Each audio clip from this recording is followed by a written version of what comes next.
A new player in business? Get that head start and vamp up with the Regional News Group Luzon. Advertise now and reach your target market.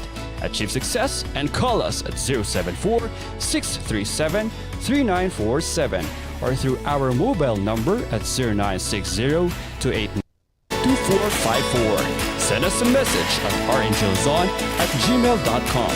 Seize the opportunity with the Regional News Group Luzon.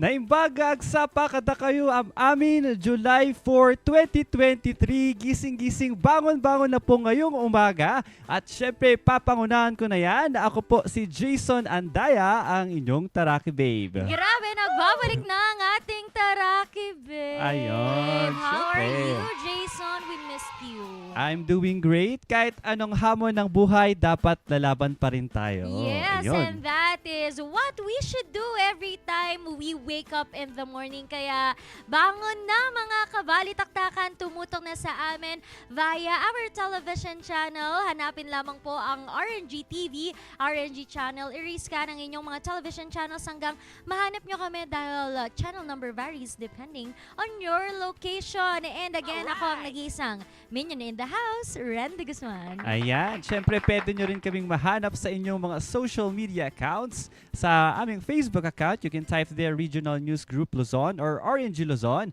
At syempre meron din po kami sa aming mga YouTube channel, TikTok, Twitter, and Instagram. And we also have our website which is rngph.com where we post a very good read articles kung ano man ang inyong makakuha siguro ng inyong mga interest. Malay nyo may mga updates nyo dyan. And speaking of updates, ano nga ba ang lagay ng ating panahon ngayong July 4, 2023?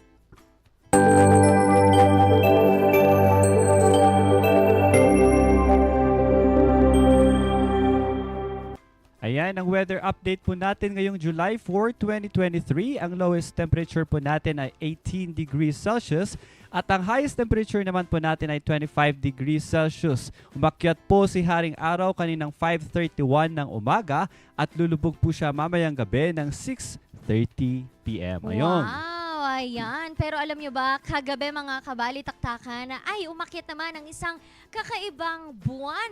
Ayun. Ang tawag daw dito ay full Back moon. Ayan, tinatawag itong full back moon. Ito ay according sa Old Farmer's Almanac. Dahil sinasabi dito na ang back moon na ito ay ang sungay ng mga lalaking usa na nasa full growth daw nito at nagre-regrow ito taon-taon. Ayun. So this is their comparison or baka every time na may ganito, it is a sign, ano? Mhm. Na ang mga usa ay grown. Oo. Wow. Ito ay according sa DOST Pag-asa na nakita ngayong 7:39 kagabi lamang tong full moon na to. Nakakatuwa kasi even before, they really use itong mga paniniwala, ano? Ang napakayaman ng ating history and past. And speaking of history, July 4, ito po ang araw po, no? Ito ang una nating naitalagang Independence Day dahil dito natin na kamit, no? Rather, nakamit ang ating kalayaan mula sa pananakop ng mga Amerikano. Ayan. Oo, Dahil Jason. ngayong araw na ito ay araw ng Republikang Pilipino or Oo. Philippine-American Friendship Day. Yes, Ano ba and yan? 1946 kasi, Jason, na ibinigay na sa atin ang ating talagang masasabi mong independence, no? Complete independence that started kasi, no? Ang mga Amerikano, sinakop nila ang Philippines mula 1898 to 1946. Ito ang kanilang parang ang una nilang teritoryo sa Commonwealth, ano, parang 'di ba? Dati kasi talagang nag-iikot ang ating mga iba't ibang mga mananakop kukuha sila ng territory nila. May mga ganitong pangyayari. Pero no matter what the past to us, let us learn from it. And thank you so much sa mga bayani pa rin no, na lumaban para sa ating kalayaan mula sa mga Amerikano. Di ba, friends naman na? Ayun. Ang importante, Oo. may maayos at magandang ugnayan na po ang bawat lugar, Pilipinas at Amerika. And Ayun. sana with the other countries Yes, as of course. well. Oo. Kaya naman, maya-maya ay marami pa tayong mga pag-uusapan. Pero bago ang lahat ng yan, pag-usapan muna natin kung paano ba mag-alaga ng mga Ng mga- dogs. Mhm. Diba? Sa mga gusto ng mga tips, sa mga gusto ng, ano ba, paano nga ba natin malalaman ng mga Kung paano pag-aalaga nito. mag-alaga ng ating mga fur babies, panoorin ang video na ito.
Kailangan mo talaga ng financial when it comes to their health. Kasi for us, we usually pinupunta namin sila ng vet mga twice a month. Kasi there's a lot of mga allergies, mga ganyan. Kasi kailangan mo rin i-check yung mga kinakain nila and sometimes nagkakaroon ng effect yun sa kanila. Tapos right now, dahil buntis sila, we need a regular checkup with vet. So it's like 2 times a month. Payo naman ni Doc Sean para sa mga nais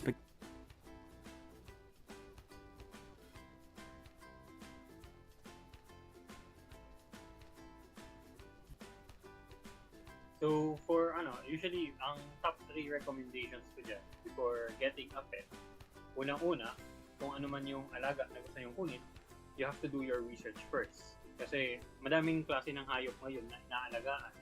So hindi siya pare-pareho. Napaka-complicated ng iba. Yung iba naman, madali lang. So do your research para alam mo kung ano yung gusto mo na hayop, kung ano yung aayon sa lifestyle mo, sa space na meron sa'yo. Yan. Pangalawa, ito usually applicable siya dun sa mga nakikitira lang, nag-rent ng place or nakatira pa sa family nila. So, second would be to gain permission. Kasi mahirap na yung iba patagok nag-aalaga, aso man o pusa, or anything else. So, mahirap yan. Kasi kung may kasama ka sa bahay, kasama yun sa consideration mo. Not just you and the animal, pero yung kasama niya sa house. Third would be yung budget. So, medyo hindi siya maganda pakinggan, pero pet keeping is a hobby. So, as a hobby, magastos siya. Hindi siya free, hindi siya tinitipid. Tapos, syempre, you have to consider na buhay yung pinapanghawakan niya dyan. So, kailangan may budget kayo dyan in case magkasakit or for vaccinations, pagkain, hindi man dapat titipirin kasi syempre kawawa din yung hayop. So, ayun yung top 3 na ko palagi is always do your research sa animal. Pangalawa is make sure na papayag lahat ng kasama nyo sa household. Tapos, pangatlo is kailangan may budget ka para sa mga hayop. Kasi you have to make sure din may mga batas tayo na pinoprotektahan yung welfare ng animal mismo.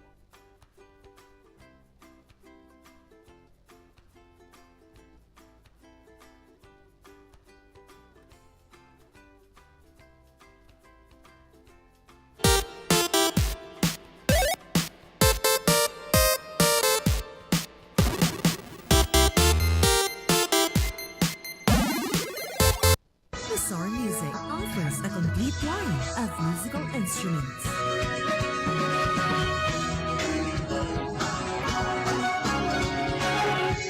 Lazar Music, Baguio's pioneer in online music and art lessons.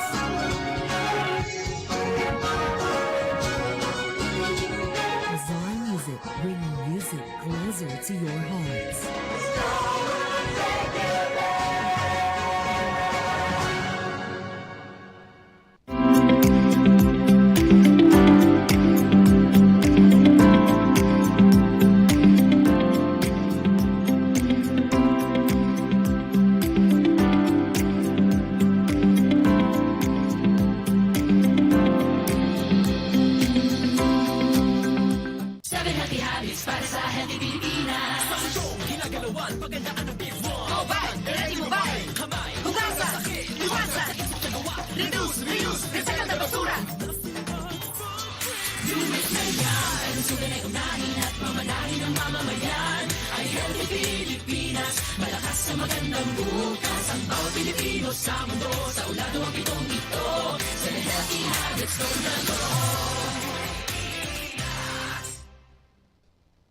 A new player in business?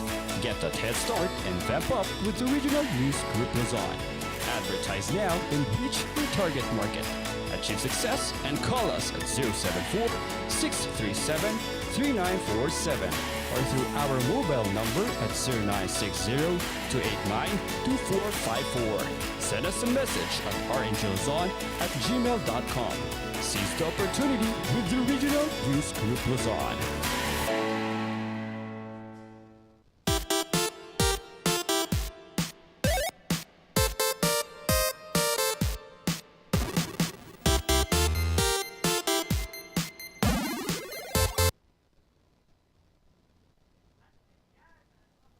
Morning, balitaktakan dahil makakasama po natin ang international pro gamer. Siya po ay 19 years old. He is widely known as Mango at syempre he is a middle server and pro gamer for almost 3 years ng isang PUBG Mobile. Ayan, good morning Marwan Santos. Hello, good morning.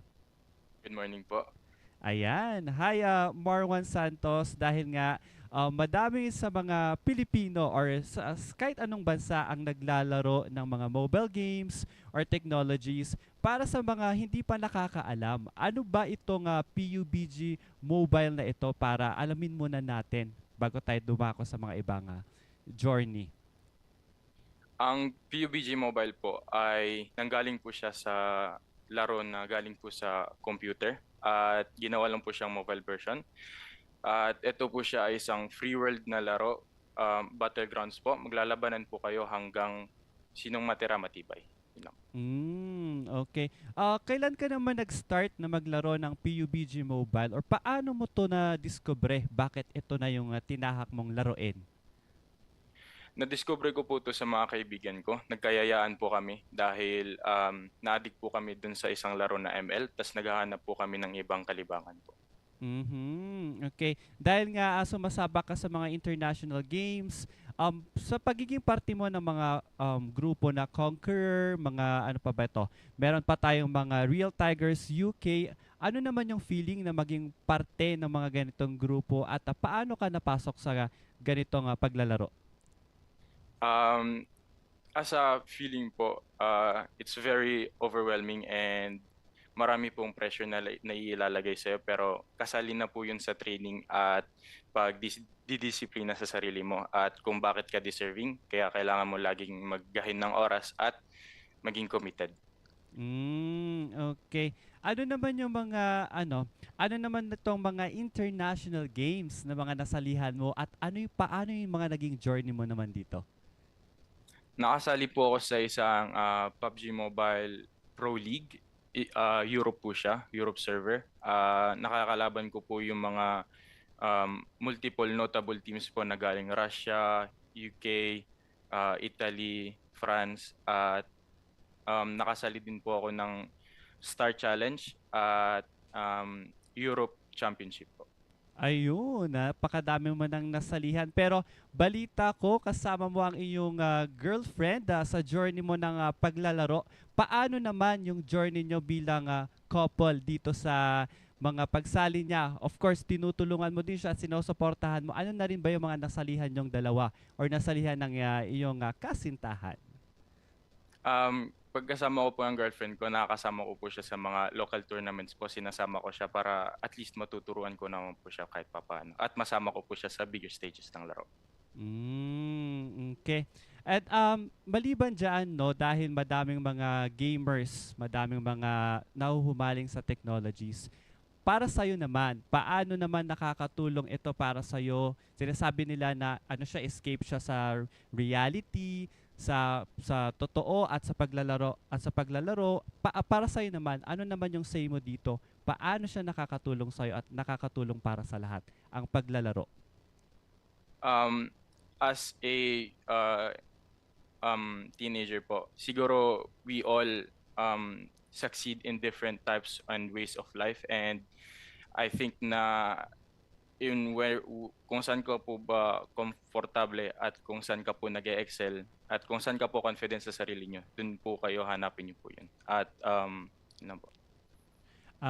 Okay. At ito naman, pero ano naman yung mga negative effects niya? How do we know na hindi na ito okay minsan ang paglalaro dahil minsan nasosobrahan or may mga negative effects? Paano naman ito?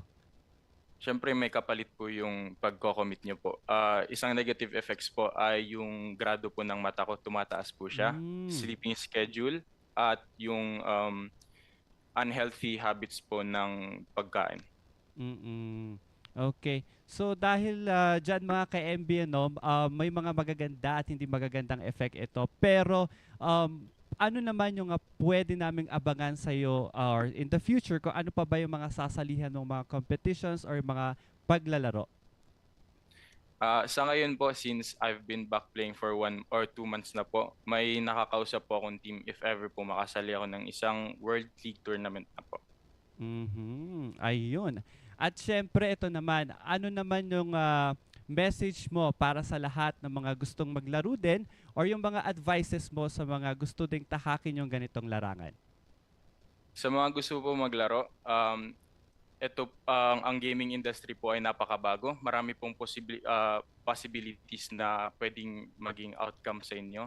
Marami din pong offers and options sa inyo. And sa tingin ko po, since ito ay napakabago, ang maganda po siya salihan ng maaga since nakikita naman po yung mga ibang mga players na professional tulad po ng mga Backlist International, nagiging ways of living na po nila to at nasusuportahan na po nilang pamilya nila gamit sa paglalaro. Ayun. At to, last na lang na to, no? Saan ka naman nila pwedeng abangan? You can plug your social media accounts and yung mga page nyo or yung mga laro nyo pa naaabangan ng mga tao. Sa Instagram po, makikita nyo po ako, Mango FPP. Sa Facebook page naman po, Beach Mango Pie, PUBG Mobile. Ayun. Thank you so much, Marwan Santos, for sharing your stories and of course, kung ano nga ba ang paglalaro at madami pang detalye na pag pinag-share mo sa amin ngayong umaga. Maraming salamat and good morning once again. Good morning. Thank you po. Okay, thank you. Ayan, at dahil sa mga gamers or hindi man gamers, madami tayong natutunan ngayong umaga. Pero para mas madami pa tayong pag-uusapan, alamin naman natin ang mga detalye, siksik-liglig at iba pang detalye mamaya lang yan sa pagbabalik ng Morning Balitaktakan.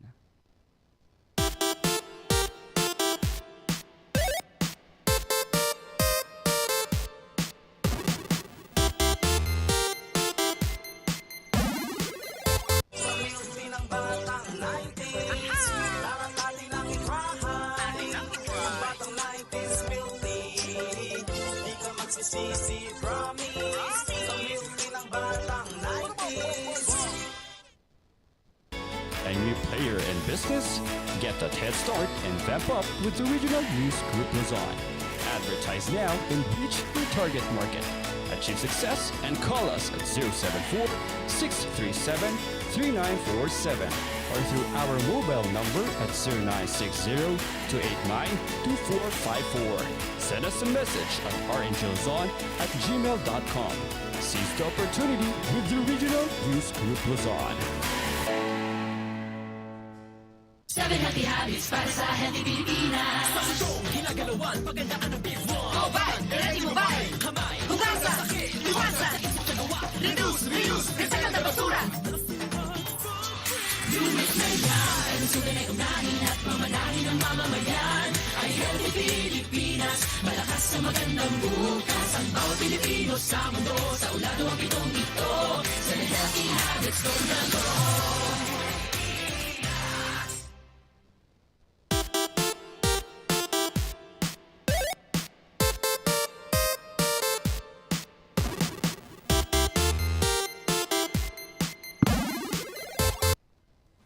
At nagbabalik po ang Morning Balitaktakan ng mga ka-MB sa mga nagbabalak umakyat ng Baguio at hindi pa po informed. Nagkaroon lang po tayo ng paglipat ng ating mga sakayan ng jeepney. Itong mga mula papuntang Bakakeng, nailipat po ito between Plaza Garden and Chongson Harrison together with yung mga jeep ng Scout Barrio. So kapag hinanap nyo po ang mga jeep ng Bakakeng and Scout Barrio, nandyan po siya sa gitna ng Plaza Garden and Chongson Harrison, while yung Quezon PMA nasa Lower Mabini Street and ang jeep po ng Campo Choco ay nasa Otex Street, doon po sa harap ng Pines Garage. Ayan. At para ngayong umagang ito, i-shout out naman natin, Yes. partner, yung mga ating manonood ngayong umaga. Yan, shout out po kay Charito Bohol, Arabella Ozar Bohol, at syempre sa lahat ng pamilya at mga kaibigan namin na nanonood.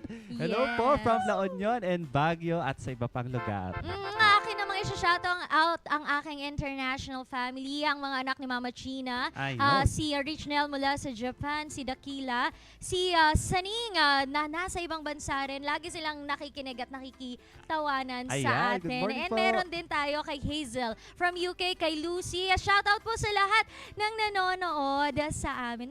Maraming salamat dyan sa La Union. Shout out din po. Nanonood na sila via the television channel. Na imbag nga agsapa, dagita datalaon yun, agreeing tayon, taag kapikin, ag exercise tayo, apo. Oo. Ayun. And sa mga nagugutom dyan, pwede na kayong bumisita. 24 hours na po ang ating Mami Pares. Meron po silang shop dito sa may Kamda, sa harap lamang po ng police station, BCPO Station 2, and meron din sila sa may Engineers Hill. Papasok lamang doon sa convenience store na ating laging binibilihan. ayun. Ayan, yung number, yung name ng convenience store na to ay Numbers. Papasok lamang po dyan at hanapin ang Mami Pares. Hindi lamang Ayun. Pares ang kanilang iniluluto, kundi pati na rin po ang mga ulam. Yes, and we also have... Dahil pasok na pasok yan, ngayong taglamig, news ko, ipasukin nyo na rin ang Mami Pares nila para tikman at lasapin ang specialty nila. Oo, kung mahilig naman po kayo mga kabalitaktakan sa mga musical instruments, gusto nyong matuto, bumisita na kayo sa Muzar Music. Ayan. Ikaw mahilig ka, baka gusto mong matuto. Ayan. Anong- Para gusto, anong mga basic techniques. Oo, Hindi naman ano basic, ba yung gusto para mong mga matutunan? technicalities. Ako kasi gusto ko pa ma-widen yung range ko kasi I'm more into like lower voice. Oy. Yeah, so we need to nag-i-English siya Oo, part. oo.